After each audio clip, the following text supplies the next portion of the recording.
Hello all my dear students, I hope बेटा आप बहुत अच्छे से घर पे अपने बोर्ड एग्जाम की प्रिपरेशन कर रहे होंगे। और आपकी प्रिपरेशन के सीरीज में ही आज मैं आप लोग को बताऊंगा चैप्टर नंबर 6। इस चैप्टर के जितने भी इंपॉर्टेंट पॉइंट्स हैं जो आपके एग्जाम के लिए बहुत ही ज़्यादा इंपॉर्टेंट है। इस वीडियो को एंड तक देखिएगा जिससे कि चैप्टर आप कंप्लीटली बढ़िया से पढ़ पाएं। और स्पेशली ये चैप्टर और इम्पॉर्टेंट है क्योंकि यहाँ से थोड़े से क्वेश्चंस ऐसे आते हैं जो आपको एग्जाम में परेशान कर सकते हैं। पूरी आपकी इस सप्लीमेंट्री बुक में यही एक चैप्टर है जिसमें आपको थोड़ा सा ज्यादा फोकस करना पड़ेगा। ओके एवरीवन, तो चलिए इस चैप्टर को स्टार्ट करते हैं। सबसे पहले यहाँ पे आपको ये जानना है who is writer of this chapter. Then Robert W Peterson is writer of this chapter. तो ये कहानी वास्तव में एक साइंटिस्ट की है जिनका नाम था रिचर्ड। तो Richard success at young age, सबसे यंग एज पे उनकी सक्सेस क्या थी, what was the success, what was the special और what was the rare thing that had happened at very young age with Richard. ये दो तीन प्रकार के क्वेश्चंस यहाँ पे बन सकते हैं। तो चलिए पढ़ते हैं क्या आखिर वो रेयर कुछ स्पेशल हुआ था किसके साथ, रिचर्ड के साथ उनके यंग एज पे। तो हुआ यूं था कि the article of Richard and his friend was published in the scientific journal proceeding of the national academy of science. तो नेशनल एकेडमी ऑफ साइंस यानी कि एक साइंस फेयर था, एग्जीबिशन था, उसमें आर्टिकल किसने रिप्रेजेंट किया था, रिचर्ड और उसके दोस्तों ने मिलकर के एक आर्टिकल रिप्रेजेंट किया और वो जो है एक न्यूज़पेपर में प्रिंट भी हुआ जो कि बहुत ही ज्यादा रेयर था। क्यों रेयर था? He was only 22 years old at that time. उस समय उनकी उम्र केवल 22 ईयर की थी and it was the first time. ये स्पेशल क्यों हो गया था, अब ये बात मेंशन हो रही है, इसको ध्यान से देखिएगा।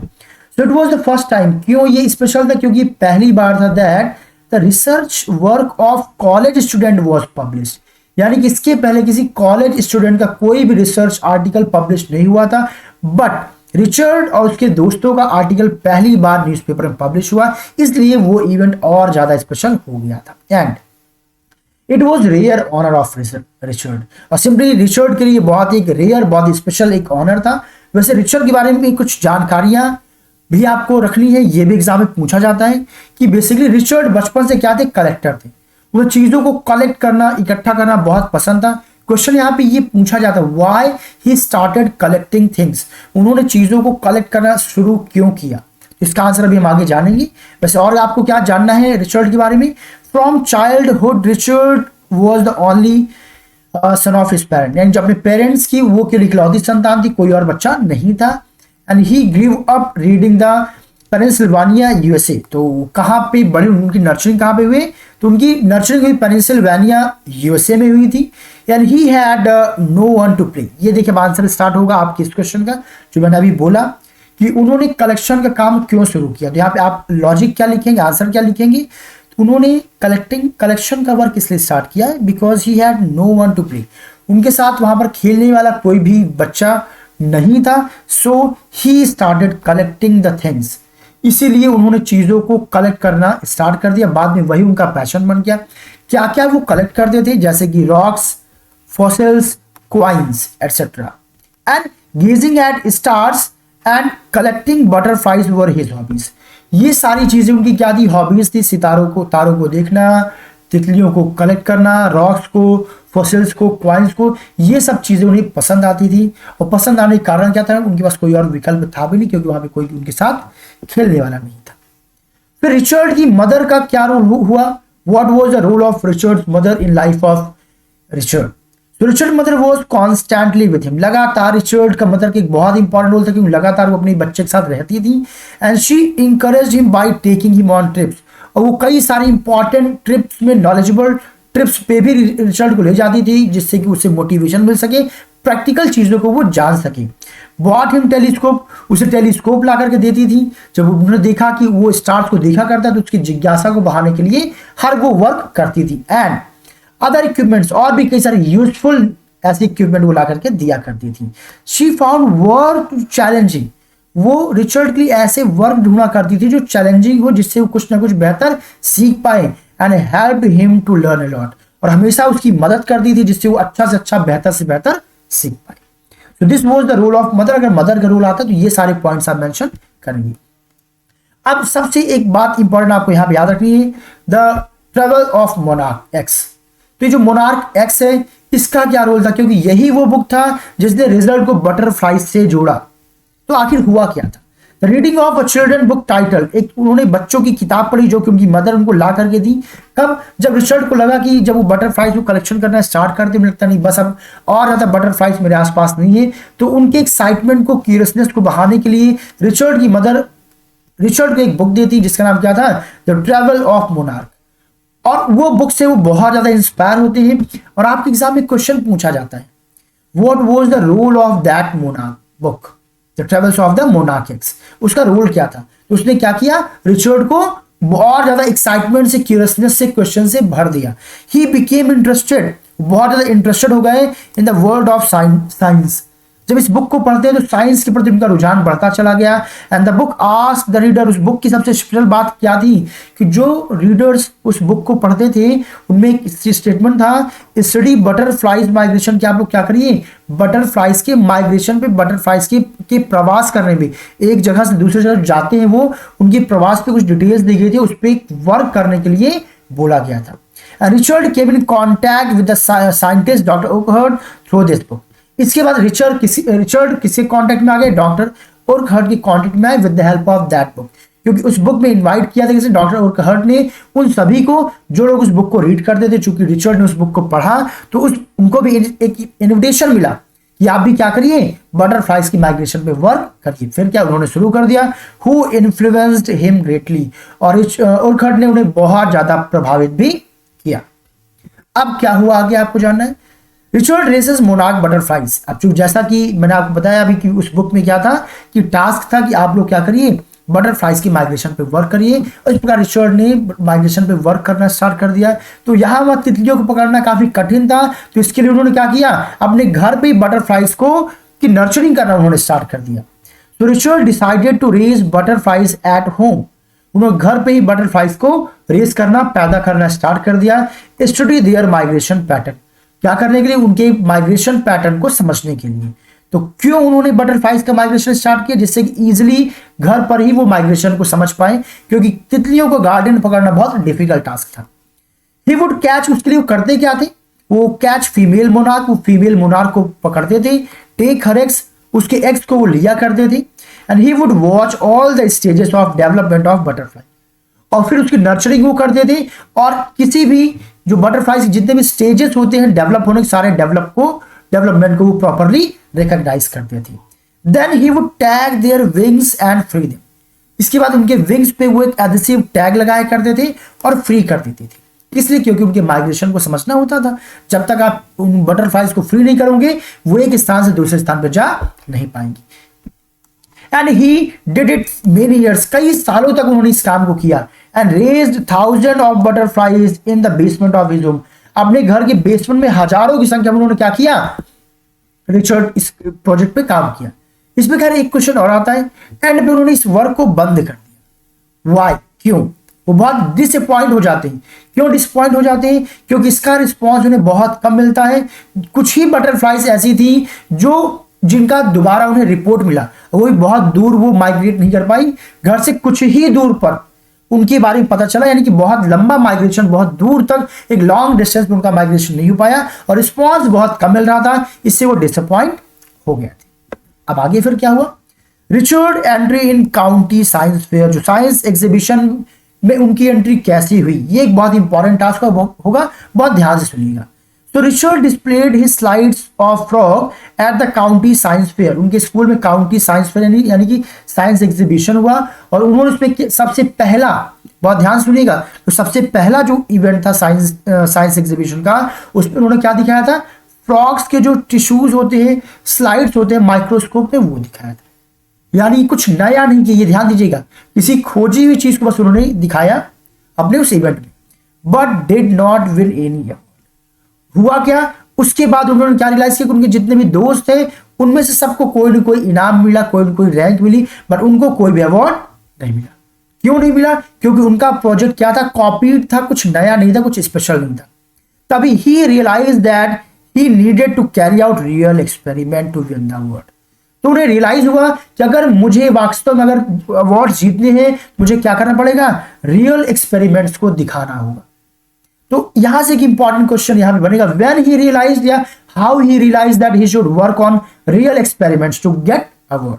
तो आप यही मेंशन करेंगे कि जो काउंटी साइंस फेयर हुआ तो उसमें उन्होंने क्या दिखाया था, स्लाइड्स ऑफ फ्रॉग्स को दिखाया था माइक्रोस्कोप से, जो कि कुछ नया नहीं था, जबकि वो लोग जिन लोगों को अवार्ड मिला था उन्होंने कुछ नया, कुछ रियलिज्म दिखाया था। इसलिए उन्होंने प्लान किया कि नेक्स्ट एक्सपेरिमेंट में मैं भी क्या दिखाऊंगा, कुछ रियल चीजें दिखाऊंगा। And now he took suggestion from doctor ओखर, और फिर क्या था, डॉक्टर ओखर से उन्होंने सजेशन लिया as a result of his main experiment, और कई सारे उन्हें एडवाइजेस मिलते हैं कि आप ये कर सकते हैं एक रियल एक्सपेरिमेंट तौर पर। फिर क्या उन्होंने वो करना स्टार्ट कर दिया, and he won many prizes at the county and international science fair as the following years. और आगे आने वाले ईयर्स में उस काउंटी फेयर में नहीं बल्कि एक इंटरनेशनल जो साइंस फेयर हुआ करते थे उन्हें, उस पर भी उन्हें वहां जाने का मौका मिला, और वहां पर भी उन्होंने बहुत अच्छा परफॉर्म किया। कई सालों में फर्स्ट सेकंड रैंक के अवार्ड्स मिले। Now Richards 8th grade project, Richard का एक 8th ग्रेड का प्रोजेक्ट था जो कि बहुत इंपॉर्टेंट था, जरा इसको ध्यान सुनिएगा। Richard try to find the cause of viral fever, वो वायरल फीवर के कॉज पे वो काम कर रहे थे, that kills thousand of the monarch butterflies, जिसकी वजह से कई सारे मोनार्क बटरफ्लाइज की मृत्यु हो जा रही थी। He thought that the beetle may carry the virus that causes the viral fever. पहले उन्हें क्या लगा, जो बीटल जो कीड़ा होता है शायद वो कारण था उस वायरल फीवर का। Although this was not the case, he still won a prize for his project. खैर इस बार भी उस केस पे ज्यादा वर्क नहीं कर पाए, बट हाँ उस प्राइस के लिए भी उन्हें क्या मिला, वर्क मिला। उस समय काम क्या कर रहे थे कि जो वायरल फीवर, आखिर वायरल फीवर का रीजन क्या है, उस पे वो वर्क कर रहे थे। फिर आगे क्या हुआ, Richard experimented on viceroy butterfly, एक दूसरी बटरफ्लाई थी वायसराय बटरफ्लाई, उन्होंने उस पर रिसर्च किया and he try to prove that viceroy copy monarch. एक दूसरे प्रकार की बटरफ्लाई उन्होंने डिस्कस किया, तो ध्यान सुनिएगा। दो प्रकार की बटरफ्लाईज थी, पहली कौन सी, वायसराय बटरफ्लाई, और दूसरी मोनार्क। तो उन्होंने प्रूफ क्या किया, ये ध्यान सुनिएगा कि जो कौन सी होती है, he try to prove that viceroy जो बटरफ्लाई होती है वो मोनार्क बटरफ्लाई को कॉपी करती है, उसका रूप धारण करती है। तो क्वेश्चन क्या एग्जाम में आता है, why viceroy copy monarch, viceroy क्यों मोनार्क को कॉपी करती थी। तो viceroy do to protect themselves from the bird as bird don't eat monarch. ये आपको रीजन देना है कि एक्चुअल में वायसराय ऐसा इसलिए करती थी क्योंकि वो खुद को प्रोटेक्ट करती थी, किससे, चिड़ियों से। वो मोनार्क का रूप लिख क्यों लेती थी, क्योंकि जो मोनार्क है एक रिसर्च के अकॉर्डिंग जो मोनार्क जो बर्ड्स हैं, बर्ड्स मोनार्क को नहीं खाते, जो मोनार्क बटरफ्लाइज हैं उनको बर्ड्स नहीं खाती हैं, जबकि वायसराय बटरफ्लाइज को बर्ड्स खाती हैं। तो वायसराय जो बटरफ्लाइज हैं वो खुद को प्रोटेक्ट करने के लिए किसका रूप ले लेती है, मोनार्क को कॉपी करने की कोशिश करती थी, जिससे वो पक्षियों का शिकार होने से बच पाए। और फिर ये जो प्रोजेक्ट हुआ, the project won the first prize in the zoology division, और इसको फर्स्ट डिवीजन जूलॉजी डिपार्टमेंट मिला, and overall third prize in the county science fair, और पूरे काउंटी साइंस फेयर पे उन्हें ये जो है थर्ड पोजीशन मिला। ये इंपॉर्टेंट, यहाँ पे दो क्वेश्चन यहाँ पे आपके बनते हैं, दोनों को ध्यान दीजिएगा। फिर Richards discovery of hormone, hormone के रिगार्डिंग उनकी क्या डिस्कवरी थी जानते हैं। तो रिचर्ड वाज क्यूरियस, अब यहां से रिचर्ड काफी क्यूरियस थे टू नो द रीजन, उस रीजन को जानने के लिए, behind the 12 gold spots on monarch pupa. जो मोनार्क प्यूपा होता है उसके ऊपर 12 गोल्ड स्पॉट्स उन्होंने देखे। तो उन्हें यह जानना था कि आखिर ये जो गोल्ड स्पॉट्स इनका कारण क्या है, ये केवल ब्यूटीफाई करने के लिए है, उसकी सुंदरता को बढ़ाने के लिए, या फिर कुछ और कारण भी है। तो he and his friends built a device to prove that the spots were producing a hormone. फिर उन्होंने एक ऐसा डिवाइस बनाया जिससे ये प्रूफ किया जा सके, क्योंकि पहले ये माना जाता था कि ये जो स्पॉट्स हैं गोल्ड स्पॉट्स केवल और केवल उनको ब्यूटीफाई की सुंदरता के लिए है। बाद में उन्होंने इस बात को प्रूफ किया नहीं कि वास्तव में उसमें क्या प्रोड्यूस होता है, कुछ विशेष प्रकार का हार्मोन प्रोड्यूस होता है। और इंपॉर्टेंट क्वेश्चन एक और बनेगा, what is the role of that hormone, उस हार्मोन का रोल क्या है। तो necessity to for its full development, तो उस प्यूपा की कंप्लीट ग्रोथ के लिए, प्रॉपर डेवलपमेंट के लिए वो हार्मोन बहुत ही ज्यादा इंपॉर्टेंट था, यानी उसका काम केवल उसको ब्यूटीफाई करना नहीं था। And the project got him the first prize in the county fair, और जो प्रोजेक्ट पे काम करते हैं वो प्रोजेक्ट फर्स्ट रैंक अचीव करता है उस पूरे काउंटी फेयर में। फिर क्या हुआ, ही ऑल्सो इंटरनेशनल साइंस, अब यहां से वो इंटरनेशनल साइंस में भी उन्होंने अपना कदम रखा और वहां भी कई सारी चीज दिखाई। जैसे कि engineering fair, and he got third prize for zoology in this fair. उस फेयर में उनको कौन सा रैंक मिला? थर्ड रैंक मिला। देन आफ्टर रिसर्च अपनी कंटिन्यू को जारी रखते हैं किस पे? वही मोनार्क पीपा पे। And Richard grieve cell, Richard ने क्या किया? एक सेल को ग्रीव किया from the wings of monarch butterfly, monarch butterfly के विंग यानी उसकी एक को लेकर उसमें से एक सेल भी डेवलप करके दिखाया।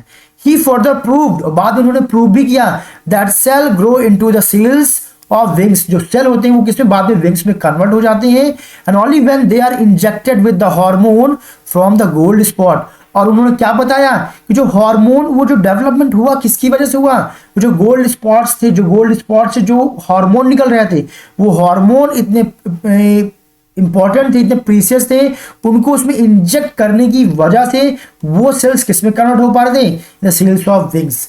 यानी कि वो हार्मोन बहुत ही ज्यादा प्रीशियस थे, बहुत ज्यादा इंपॉर्टेंट थे। And he carried on his work at the army laboratory, इन्हें मौका मिलता है आर्मी लैबोरेटरी में काम करने का, वहां भी वो जाते हैं अपनी इस काम को, इस प्रोजेक्ट को कंटिन्यू रखते हैं। And laboratory of the US department of agriculture में मौका मिलता है यूएस डिपार्टमेंट के एग्रीकल्चर जो डिपार्टमेंट था वहां पर भी जाकर के काम करने का। And after his freshman year eight Harvard, वो हार्वर्ड जाते हैं, वहां पे जब बिल्कुल शुरुआत में जाते हैं, he return to the laboratory of the department of agriculture to identify the chemical structure of hormone. खैर वहां से वो बहुत जल्दी वापस चले आते हैं। क्यों चले आते हैं? यहां से एक इंपॉर्टेंट क्वेश्चन और बन जाता है कि वो जो जब हार्वर्ड गए थे तो हार्वर्ड यूनिवर्सिटी से वो वापस कहां चले आते हैं? Laboratory of department of agriculture वापस क्यों चले आती है? क्योंकि उनके दिमाग में वही हार्मोन चल रहा था। अब उनके दिमाग में चल रहा था मुझे क्या करना है? उस हार्मोन का केमिकल स्ट्रक्चर के बारे में पता लगाना है। तो केमिकल स्ट्रक्चर के बारे में पता लगाने के लिए, अपनी जिज्ञासा को सेटिस्फाइड करने के लिए इस क्वेश्चन पे वो हार्वर्ड यूनिवर्सिटी से वापस आती है। And this gave him new idea about cell life, और यहीं से उनके दिमाग में एक आइडिया आता है सेल लाइफ के बारे में, कोशिकाओं के बारे में। Richard study of cell and DNA, Richard study on the hormone gave him an idea. फिर रिचर्ड ने सेल पे और डीएनए पे रिसर्च किया और इस प्रकार से उन्हें कई सारे नए विचार इस पे मिलते हैं। एंड ही बिलीव दैट, और वो इस बात पे विश्वास करते हैं that his study could tell how cells read their DNA, कि सेल्स अपने डीएनए को कैसे पहचानता है, कैसे वर्क करता है। And he along with their his college roommates James Wong worked on the idea, और अपने कई सारे रूममेट के साथ मिलकर के उन्होंने इस पे काम किया। And they wrote a paper explaining the theory, और फिर क्या था? ये वही टाइम था जब उन्होंने क्या कि इस थियरी को जो है एक्सप्लेन किया, जो जाकर के बाद में क्या वो बहुत ज्यादा पॉपुलर होता है। And Richard graduated with second position in a class of 1510 student, 1510 1510 students की बैच में उनकी क्या पोजीशन थी? सेकंड पोजीशन थी। And he became a graduate student researcher and he started experiment to prove his new theory, और कई सारे उन्होंने एक्सपेरिमेंट किया अपने थ्योरी को प्रूव करने के लिए। एंड हिज थ्योरी में create new way to prevent some types of cancer and other diseases. और इस पे क्यों वर्क कर रहे थे? क्योंकि अगर सेल्स को उन्होंने खोज लिया तो जो कई सारी की क्रोनिक डिसीजेज हैं जैसे कैंसर या और कई सारी विभिन्न प्रकार की बीमारियां, तो उसको क्योर करना काफी आसान हो जाएगा। इसीलिए उस टॉपिक पे, इस प्रोजेक्ट पे उन्होंने काम किया। And now Richard was not just a scientist, वो लोग साइंटिस्ट नहीं थे, ही वॉज एन ऑलराउंडर। वास्तव में वो एक ऑलराउंडर थे। क्यों? क्योंकि he was a good debater, एक अच्छी खासी डिबेट भी कर सकते थे। एंड पब्लिक स्पीकर, अच्छा खासा एक स्पीच भी पब्लिक में दे सकते थे। As well as he was also photographer, वो एक फोटोग्राफर भी थे। एंड एन आउटडोर पर्सन, और आउटडोर मतलब समाज में भी वो अपना समय दिया करते थे। And his social study teacher praised him for his will to work hard, और उनके सोशल स्टडी टीचर ऑलवेज उनकी तारीफ करते थे कि हमेशा वो हार्ड वर्क करने के लिए तैयार रहते थे। And do his best and win, और फिर क्या था? वो हमेशा अपना बेस्ट परफॉर्म करते और हमेशा जीतते थे। यहां से एक छोटा सा इंपॉर्टेंट क्वेश्चन और यही बनेगा कि साइंटिस्ट के साथ साथ उनकी हॉबीज, उनका पैशन या और किन किन चीजों में उनका इंटरेस्ट था। तो debater, public speaker, photographer, outdoor person, ये सारे पॉइंट्स आप मेंशन कर सकते हैं। So now next, a true scientist, how can you say that? So Richard had all qualities that made him true scientist. सारी क्वालिटीज उनके अंदर थी जो एक ट्रू साइंटिस्ट के लिए होनी चाहिए। He had curiosities. सबसे इंपॉर्टेंट उनके पास क्यूरियोसिटी थी। And a first rate mind, ये दो इंपॉर्टेंट पॉइंट बहुत ध्यान से पढ़िएगा। What are the important things to make an mind, make a scientist? किसी भी व्यक्ति के पास अगर क्यूरियोसिटी है, फर्स्ट रेट यानी एक्सीलेंट माइंड है, and he wanted to win the right reason, और सही कारण की वजह से अगर वो जीतना चाहता है, जीतने की ललक है, तो अगर ये सारी चीजें किसी के अंदर है तब डेफिनेटली उसको साइंटिस्ट बनने से कोई भी रोक नहीं सकता है। Students, with this chapter also has been done. I hope आपको समझ में आया होगा। चैप्टर थोड़ा सा डिफिकल्ट है ये, आई एग्री। आपको कम से कम 2-3 बार इस चैप्टर को देखना पड़ेगा। देन आपको कुछ स्पेशल प्रिपरेशन आपको करना पड़ेगा, कंटेंट याद करने पड़ेंगे, क्योंकि ये चैप्टर कोई स्टोरी नहीं है ऐसी कि आप बस कहानी को ऊंचा ऊंचा मोटा मोटा पढ़ लीजिए और बस चीजें आपके दिमाग में फीड हो जाएंगी। So do special work in this chapter. इस चैप्टर से कोई भी टॉपिक आपका छूटने ना पाए। चलिए इसी के साथ मिलते हैं अपने अगले वीडियो में। Thank you so much everyone for joining in this session. Thank you.